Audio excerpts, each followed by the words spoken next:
여러분, 사람이 살면서 가장 힘들 때가 언제일까요? 인간이 겪는 가장 큰 상실감 중에 하나가 가까운 가족과의 사별의 그런 슬픔이라고 합니다. 사랑하는 사람을 떠나보내는 상실감, 고립감, 가장 힘들다고 그래요. 가장 극한의 스트레스가 찾아온다고 합니다. 그래서 장수하는 분들의 고통이 그거라고 하잖아요. 다 떠나가는 거예요. 친했던 사람들, 가까웠던 사람들, 가족도 떠나고, 주변을 돌아보니 친구도 다 떠나고 혼자 남게 되고, 어떤 경우는 너무 오래 살아서 자녀를 먼저 보내기도 하고, 그게 가장 힘들다고 합니다.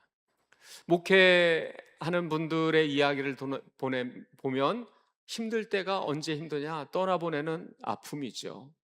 그리고 정말 동고동락하고 함께 하고 든든한 힘이 되었던 분들이 연세가 오래되어서 이제 이 땅을 떠날 때 가장 힘들다고 합니다. 그래도 사람이니까 살 수 있어요.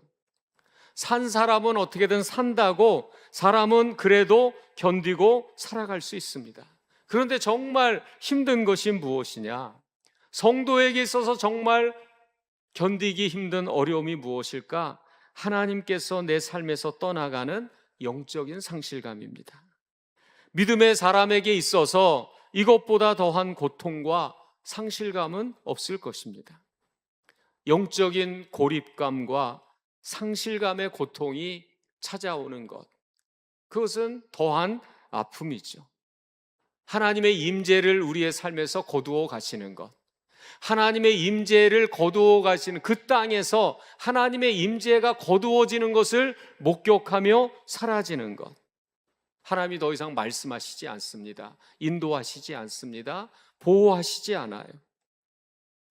하나님의 임재가 거두어지는 그 땅의 황량함과 황폐함을 바라보는 고통입니다.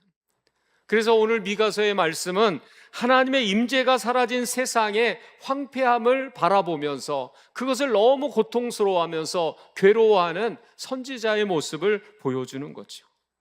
하나님께서 어느 날 빈 들판을 보여주셔요. 거둘 것이 없고 먹을 것이 없는 빈 들판은 무엇이냐면 하나님의 임재가 떠나간 이 땅의 황폐함을 보여주시는 거예요. 하나님의 은혜가 이 땅을 떠났구나, 떠나가고 있구나. 그 임재가 떠나는 걸 바라보는 그 아픔을 보면서 영적인 절망을 마주하는 거예요. 그래, 사람이 떠나도 살 수 있어. 그래, 이런 아픔도 살 수 있어. 그런데 하나님의 은혜가 떠나면 무엇을 붙들고 살아가지? 너무 큰 절망이 그에게 오는 거예요. 그래서 2절에 보면 뭐라고 미가 선지자가 말하냐면 경건한 자가 세상에서 끊어졌고 정직한 자가 사람들 가운데 없도다. 무리가 다 피를 흘리려고 매복하며 각기 그물로 형제를 잡으려 하고 의인이 떠나간다는 것. 의인이 없어요. 경건한 자가 사라지는 것은 뭐냐면 하나님의 심판이 예고되는, 하나님의 심판이 시시각각으로 다가오는, 하나님의 보호가 떠나고 임재가 떠나가고 이제 그 땅에는 하나님의 심판이 다가오는 상황을 보여주는 겁니다. 여러분, 소돔과 고모라가 왜 멸망을 했죠? 의인이 없어서. 그러니까 지금 의인이 지금 떠나가고 있다는 것은 하나님의 멸망이, 하나님께서 주시는 심판과 멸망이 그 땅에 다가오고 있다는 거예요. 왜 의인이 점점 사라져갈까? 하나님의 임재를 그 땅에서 거두시니까, 하나님의 은혜를 거두시니까 의로운 사람들, 믿음을 가진 사람들이 그 땅에서 사라지는 거예요. 여러분, 하나님의 임재가 거두어진 땅에는 사명감을 가진 사람들, 헌신자들이 사라집니다. 그리고 지도자들이, 책임을 감당하는 이들이 없어지기 시작해요. 그리고 관계의 파괴가 일어나기 시작해요. 부모와 자녀, 부부 간에 이런 관계들이 파괴되기 시작해요. 추수가 끝난 뒤에 먹을 것이 하나도 없는 빈 들판처럼 하나님의 임재가 떠나간 영적인 상실감의 모습을 바라보면서 고통스러운 상황을 마주하는 겁니다. 여러분, 하나님의 임재를 거두실 때, 이렇게 하나님의 임재가 그 땅에서 떠나갈 때 성도는 어떻게 살아가야 할까? 무엇으로 살아야 하는가? 어떻게 해야 하는가? 그것에 대한 말씀을 오늘 우리에게 알려주고 있습니다. 믿음은 마지막 때 진짜 보여지는 거라고 하죠. 마지막 때 보여지는 것이 진짜라고 합니다. 믿음은 어려울 때 나타나는 것이라고 하죠. 여러분, 모든 것이 풍요하고 풍족하고 그리고 넉넉할 때는 그가 어떤 사람인지, 어떤 모습인지 알 수 없어요. 그런데 빈 들판 같은 영적인 상실감, 하나님의 임재를 거두신 상황이 될 때 어떤 모습일지 정말 그 안에 있는 믿음이 나타나는 거죠. 그렇게 빈 들판에 상실감이 가득한 세상이 될 때 성도는 어떻게 살아가야 할까? 첫 번째로 함께 따라 하시겠습니다. 하나님의 임재가 사라진 땅에 황폐함을 바라보며 애통하는 자가 되어야 합니다. 여러분, 빈 들판을 바라볼 수 있는 자, 그 빈 들판을 바라보면서 애통할 수 있는 자, 그것이 성도가 되어야 합니다. 그래서 1절에 보면 뭐라고 얘기하냐면 재앙이로다. 나요, 나는 여름 과일을 딴 후와 포도를 거둔 후 같아서 먹을 포도송이가 없으며 내 마음에 사모하는 처음 익은 무화과가 없도다. 정말 하나님이 기뻐하는 그런 믿음의 순전한 마음. 이 재앙이로다라는 것은 이 원어적인 의미를 보면 찢어지는 고통을 말하는 거예요. 그냥 탄식이 아니라 가슴 밑바탕에서 솟아나는 아픔과 찢어지는 고통의 상태를 말하는 것입니다. 믿음의 눈을 열어 그냥 누군가에게는 그것이 느껴지지 않을 수 있고 누군가에게는 그것이 보여지지 않을 수 있고 오늘의 하루의 일신의 안위를 위해서 그냥 여전히 죄를 짓고 걸어갈 수 있는데 하나님의 임재가 거두어진 그 상태를 눈을 열어 보여주시는 거죠. 먹을 포도송이가 없고 익은 무화과가 없도다. 찢어지는 고통과 아픔을 위해서 간식하면서 그 땅을 위해서 애통하는 거죠. 하나님의 은혜를 거두시면 살 수 없습니다. 하나님의 임재가 떠나간 삶을 나는 살아갈 수가 없어요. 하나님의 은혜 없이 어떻게 우리가 이 땅을 살아갑니까? 주의 은혜를 거두지 말아주세요. 그것을 찢어지는 고통을 갖고 그렇게 애통하고 아파하는 것입니다. 여러분, 지금 당장의 눈앞의 이득과 즐거움만 바라보는 자가 아니라 하나님의 은혜가 상실되어져 가는 그런 현상들을 바라볼 수 있는 자가 되어야 합니다. 그리고 그것을 위해서 아파하며 기도할 마음을 가져야 합니다. 여러분, 오늘날의 현실을 한번 보세요. 여러분, 교회는 어떻습니까? 한국 교회의 신앙적인 열정, 기도의 열정, 순수함들,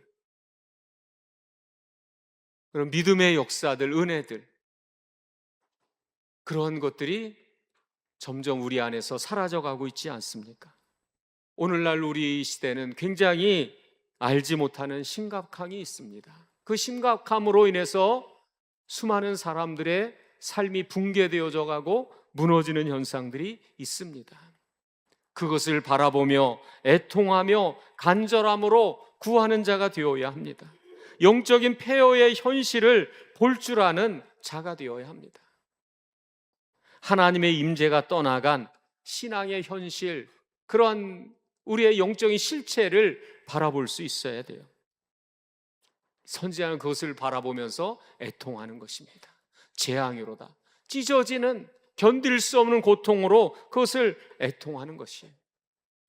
그런 애통의 마음으로 하나님을 찾고 구하는 마음을 가진 상한 심령들이 우리 교회 안에 많아지기를 주의 이름으로 축복합니다. 그러한 마음을 갖고 이 세상을 바라보고 탄식하며 때로는 기도하는 마음으로 하나님의 은혜를 갈망하고 찾는 마음으로 나아오는 예배자들이 이 땅 가운데 많아지기를 바랍니다. 여러분, 그러한 마음을 갖고 애통하고 구할 때 다시 그 땅에 하나님의 임재가 채워지는 거예요. 다시 그럴 때 빈 가슴에 하나님의 은혜가 임하게 되는 것입니다. 두 번째로, 하나님의 임재가 떠나간 그 땅을 살아갈 때 성도는 어떻게 살아가야 할까? 따라 하시겠습니다. 그럼에도 여전히 하나님을 신뢰하는 자로 살아가야 합니다. 여전히 그럼에도 하나님을 신뢰하는 자로. 여러분, 모든 것이 무너진 것 같고 그랬을 때 정말 그럼에도 신뢰한 자로 산다는 것은 쉬운 일이 아니에요. 그래서 성도는 누구이냐? 하나님의 자녀는 누구이냐? 그럼에도 모든 것이 사라지고 무너진 것 같지만 그럼에도 여전히 그 하나님을 신뢰하는 자예요. 그래서 7절에 보면 이렇게 말씀하죠. 같이 한번 읽어봅니다. 시작. 오직 나는 여호와를 우러러보며 나를 구원하시는 하나님을 바라보나니 나의 하나님이 나에게 귀를 기울이시로다. 여기서 우러러본다는 것은 뭐냐? 극도의 집중력을 가지고 깨어 있다는 거예요. 남이 잠잘 때도 일어나게 되고 피곤하고 힘들 때도 깨어서 집중하여서 하나님을 바라본다는 거예요. 그것이 우러러보는 겁니다. 바라본다는 것은 인내한다는 거예요. 견디면서 인내하고 소망하면서 인내하면서 바라본다는 것입니다. 신뢰가 없으면 바라볼 수 없는 거예요. 깊은 신뢰의 마음을, 주님께 대한 신뢰의 마음을 갖고 그럼에도 바라보고 여전히 그를 신뢰하며 바라보는 것입니다. 하나님의 임재가 떠나가고 빈 들판 같은 상황이 있고 힘을 잃어버리고 그리고 얻을 것이 없는 것 같은 상황 속에서도 여전히 하나님을 신뢰하는 자들, 하나님의 자녀는 그런 상황 속에서 나는 주를 신뢰합니다. 여전히 살아계시는 주님을 바라봅니다.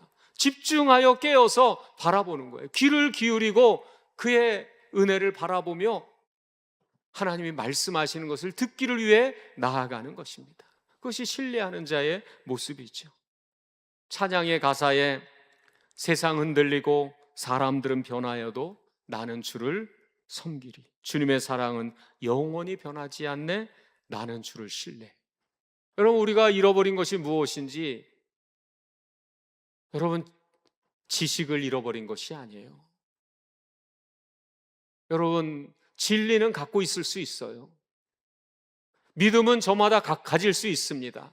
그런데 정작 신뢰하는 마음을 잃어버렸어요. 그 불신의 마음이 우리를 알게 모르게 살아갈 능력과 원동력, 믿음의 원동력을 빼앗아 간다는 거예요. 하나님의 자녀는 그럼에도 여전히 하나님을 신뢰하는 자로, 신뢰하는 자의 모습은 다릅니다. 신뢰하는 자는 믿음의 그릇을 준비해요. 신뢰가 아니면 믿음의 그릇을 준비하지 않죠. 그릇을 준비합니다.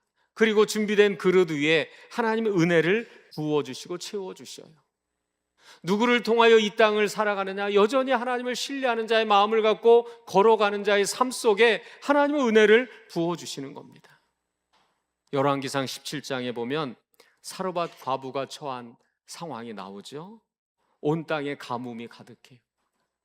그리고 모든 것이 메말라가요. 하나님의 임재가 떠난 상황을 말씀하는 겁니다. 하나님의 은혜를 그 땅에서 거두신 거예요. 비가 오지 않는 것은 하나님의 은혜를 거두셨다는 거예요. 먹을 양식이 없습니다. 이제 이 양식을 먹고 마지막 죽으려고 해요. 그런데 선지자가 와서 그 먹을 것을 나에게 달라고 해요. 얼마나 화가 날까요? 그런데 그는 먹을 것을 가져다 줍니다. 하나님의 말씀에 대한 신뢰가 그 상황에서도 그에게는 남아있는 겁니다. 그리고 그렇다고 쳐요. 그래, 어차피 한 끼 더 먹고 죽으나 덜 먹고 죽으나 죽는 건 똑같으니 선지자나 살아서 말씀을 전파해 주세요. 할 수 있습니다. 그런데 그 선지자가 양식을 먹고 그릇을 준비하라고 합니다. 기름병에 기름을 채워줄 거라고 말씀해요. 무슨 말입니까? 세상 다 끝났어요. 다 끝났어요. 아직도 사태 파악이 안 됩니까? 온통 가뭄이고 먹을 것도 없고 지금 하나님의 은혜는 떠났어요. 그러면 그릇을 준비하지 않을 수 있죠. 그러나 그는 주를 신뢰하는 마음이 그에게 남아 있습니다. 그릇을 준비합니다. 그리고 준비된 그릇 위에 하나님의 은혜가 채워지게 되는 것입니다. 여러분, 저는 우리 교회가 주님의 은혜를 담는 그릇을 준비하는 그런 하나님을 향한 신뢰가 살아있는, 믿음의 신뢰가 살아있는 성도들이 되고 교회가 되기를 원합니다. 그리고 그런 신뢰의 마음으로 말씀을 따라 믿음의 그릇을 준비하고, 그래서 준비된 것 위에 하나님이 준비하시면 영적인 임재의 터전이 되게 해주십니다. 은혜의 터전, 영적인 임재의 터전이 되는 교회가 되고 성도들로 세워주시기를 주의 이름으로 축복합니다. 여러분, 이제 앞으로 어떤 상황이 될지 알 수 없죠. 우리나라의 상황이 점점 어려워질 수 있어요. 영적인 현실은 점점 어려워질 수 있고, 물가는 오른다고 하죠. 원화의 가치는 떨어지고, 가지고 있는 것들이 그냥 그 가치가 점점 하락하는 그런 위기의 때도 찾아오게 되고, 그렇게 여러분 빈 들판을 바라볼 때 누가 기다릴 수 있느냐, 누가 인내할 수 있느냐? 하나님을 신뢰하는 자가. 그리고 누가 믿음의 그릇을 준비하는 삶을 살아갈 수 있느냐, 은혜의 그릇을 준비하는 삶을 살아가느냐? 하나님을 신뢰함으로 걸어가는 자입니다. 하나님의 일하심을 신뢰하고 말씀을 따라 믿음의 그릇을 준비하며 깨어 기도하며 믿음의 그릇을 준비하는 우리 모두가 되기를 주의 이름으로 축복합니다. 마지막 세 번째로, 그런 영적 상실감, 하나님의 임재가 떠나는 상황 속에서 성도는 어떻게 해야 할까? 따라 하시겠습니다. 영적인 자존감을 가진 자로 살아가는 것입니다. 영적인 자존감을 가지고, 여러분 신앙의 권위와 능력이 상실되는 때가 올 때도 있고, 마치 이상한 사람들처럼 언론에서 여러 가지 부정적인 것들을 말하고, 이 시대의 교회라는 것에 부정적인 영향을 말하는 그런 상황이 올 수도 있지요. 그리고 비웃음을 당하기도 하고, 그러한 상황 속에 성도는 어떻게 해야 할까요? 영적인 자존감을 잃어버리지 않는 자로 굳게 서서 걸어가는 것입니다. 그래서 8절에 뭐라고 얘기하냐면, 같이 읽어봅니다. 시작. 나의 대적이여 나로 말미암아 기뻐하지 말지어다. 나는 엎드러질지라도 일어날 것이요 어두운 데에 앉을지라도 여호와께서 나의 빛이 되실 것임이로다. 영적인 자존감을 가진 자로 비웃음을 당하고 비방을 당할지라도 두려워하지 않고 담대하며 영적인 자존감을 가진 자로 굳게 서서 걸어가는 거죠. 구원에 대한 확신을 가지고, 믿음의 확신을 갖고, 담대함을 갖고, 흔들리지 않는 마음을 갖고 걸어가는 것이고, 엎드러질지라도 영적 자존감을 가진 자는 다시 일어납니다. 다시 그를 회복시켜 주십니다. 여러분, 결국은 세상을 이기는 능력은 하나님의 임재가 그 안에 있는 사람은 세상에 감당할 수 없어요. 결국 그것이 세상을 이기는 겁니다. 세상에 있는 지혜보다 하나님의 지혜가 더 크고 놀라움을 믿으시기를 바랍니다. 세상에 있는 능력보다 하나님의 능력이 더 큰 능력이 되는 거예요. 영적인 자존감을 가진 자는 다시 일어나게 됩니다. 무너질 것 같은데 다시 일어나게 돼요. 여러분, 우리나라가 또 이 땅이, 이 나라의 교회들이 다시 일어나는 것, 하나님의 임재를 회복하는 거예요. 무너진 인생이 다시 회복하는 것, 하나님의 임재를 회복한 심령 되어 걸어가는 거죠. 여러분, 영적인 자존감을 잃어버리지 않고 살아갈 때 삶의 지경이 확장되게 해주십니다.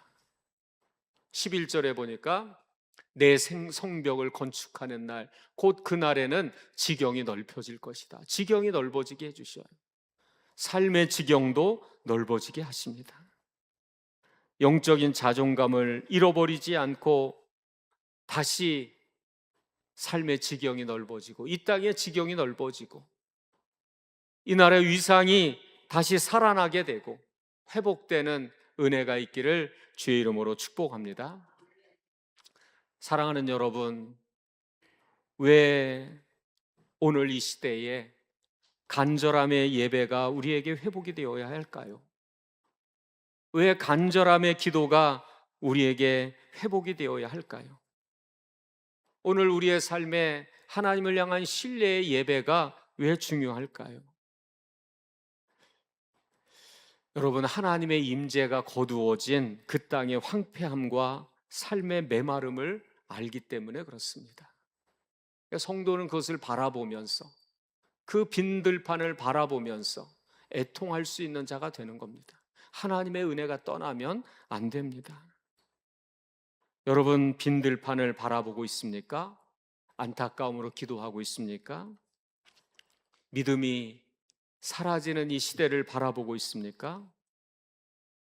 오늘 우리가 지켜가지 않는다면 이 땅에 무엇이 남게 될지 모릅니다. 오늘 우리의 삶의 간절함으로 예배가 다시 세워져 가기를 축복합니다. 하나님의 임재인 예수 그리스도를 갈망하는 은혜가 있기를 바랍니다. 주님만이 길입니다. 주님 도와주세요. 여러분, 종교개혁 시대에는 온 마음을 다하여 온 힘을 다하여 주님을 갈망하였죠. 그런 은혜가 영적 어두움을 뚫고 다시 빛을 발하게 하였죠. 하나님의 은혜를 다시 갈망하는 예배, 갈망하는 마음의 기도가 우리 가운데 있어야 합니다. 여러분, 간절함의 기도가 회복되기를 바랍니다. 우리가 가족을 전도하는 것, 자녀에게 신앙을 계승하는 것, 속회를 부흥하는 것, 한 영혼을 전도하고 믿음으로 세워가는 것, 기도의 갈망, 믿음의 갈망 없이 어떻게 이루어지겠습니까? 하나님의 임재가 거두어진 삶의 빈들판을 바라보면서 우리가 애통할 수 있어야 합니다. 여러분, 그럼에도 우리는 주를 신뢰함으로 믿음의 그릇을 준비하는 교회가 되어야 합니다.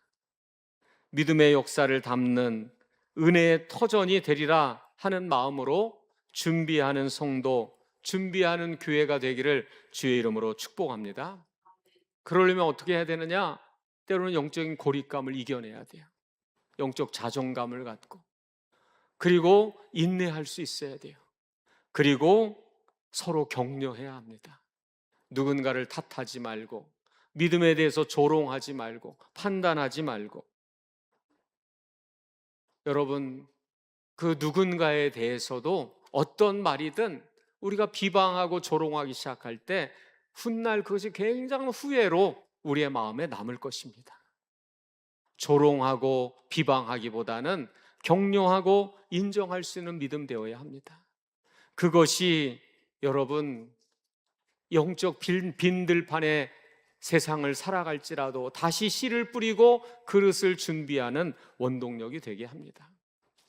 다시 이 땅에 하나님의 임재를 담는 믿음의 그릇이 되고 교회가 되고 성도들의 삶이 되는 은혜를 위해서 간절함으로 마음을 하나로 모으는 우리 교회가 될 수 있기를 주의 이름으로 축복합니다. 할렐루야.